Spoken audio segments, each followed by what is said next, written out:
Alright, underneath my Subaru has developed a bit of a exhaust leak here. That's pretty typical on these Subarus, that the flanges rust up. You can see this thing's just disintegrating, and there's a seam now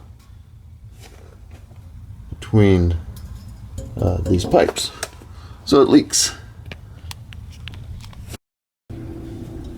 Well, luckily I kind of just got all the old stuff to come out without too much trouble or dremeling, so easy, luckily. Alright, and basically I got two split flanges and a new gasket, and that's what I'm going to put in there.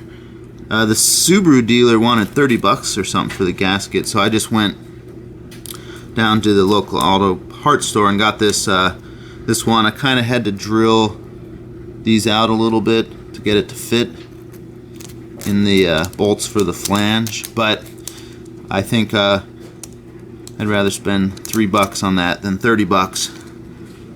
And basically, yeah, those existing pipes are still pretty meaty, and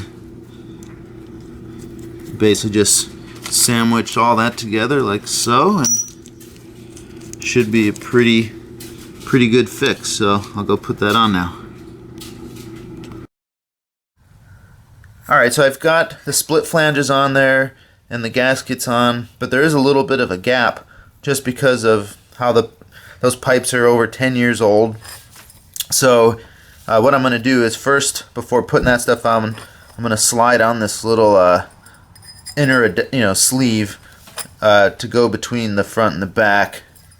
And what fits here is it's 1 5/8 inner diameter, which will be to the muffler, and then the larger side, 1 3/4 outer diameter, will be going towards the front of the car. So basically, just seal that little bit of a gap, and fits in there fairly good. So that should be a little bit of extra security. Alright, so I got this cinched up now, and so after about $18 worth of parts, got this leak fixed, and doesn't look pretty, but not too bad. Gets the job done. Older car like this worked just fine.